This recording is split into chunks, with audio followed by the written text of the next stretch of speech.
ഇളയച്ചിൽ നിന്ന് ക്രൂരമായ ലൈംഗിക പീഡനത്തിനിരയായിട്ടുണ്ടെന്ന പോസ്റ്റ്മോർട്ടം റിപ്പോർട്ടിന്റെ കണ്ടെത്തലിന് പിന്നാലെയാണ് അമ്മയെ കസ്റ്റഡിയിൽ വാങ്ങിയുള്ള ചോദ്യം ചെയ്യൽ.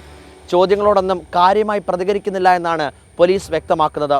വിവരമറിഞ്ഞതോടെ അമ്മ മാനസികമായി തളർന്നു.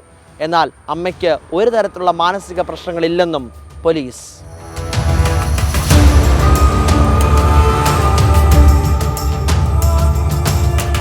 പരമാവധി തെളിവുകൾ ശേഖരിച്ച് പഴുതടച്ച അന്വേഷണത്തിലേക്കാണ് പോലീസ് കടന്നിരിക്കുന്നത്. ഇതിന്റെ ഭാഗമായി കുഞ്ഞിനെ എറിഞ്ഞുകൊന്ന സ്ഥലമായ മുഴിക്കുളത്ത് അമ്മയെ നേരിട്ടെത്തിച്ച് തെളിവെടുപ്പ് നടത്തി. സ്ഥലത്ത് വൻ പോലീസ് സന്നാഹമായിരുന്നു. അമ്മയ്ക്ക് നേരെ പ്രതിഷേധ ശബ്ദങ്ങളും ഉയർന്നു.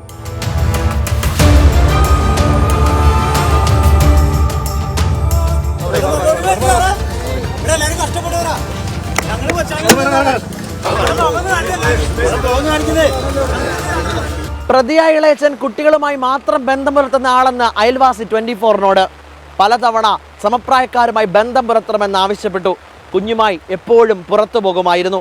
കുഞ്ഞിനോടുള്ള അമിതമായ ലാളന അമ്മയിൽ നിന്ന് എതിർപ്പുണ്ടാക്കിയെന്നും അയൽവാസി പറയുന്നു. കൊച്ചിനെ കൊണ്ട് പോയി പലഹാരം മേടിച്ചു പോകാൻ പോകണം. തിരിച്ചു തന്നെ കൊച്ചിനെ കൊണ്ട് വേണമെങ്കിൽ വേറെ വല്ല പുറത്തോട്ട് പോകാൻ സാധനങ്ങൾ മേടിക്കാനായിട്ട് പോകും. പുള്ളി പുറത്തോട്ട് പോകാണെങ്കിൽ 90% കൊച്ചുണ്ടാവും. പണിക്ക് പോകുമ്പോൾ മാത്രമാണ് കൊച്ചില്ലാത്തുള്ളൂ. ബാക്കി എല്ലാം പോയി കഴിഞ്ഞാലും കൊച്ചുണ്ടാവാറുണ്ട്.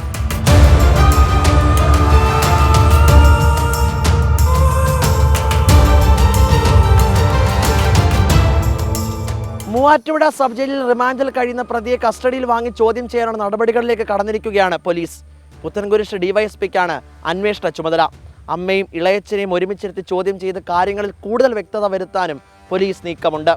കൊച്ചിയിൽ നിന്നും YS അഭിനന്ദ്, 24.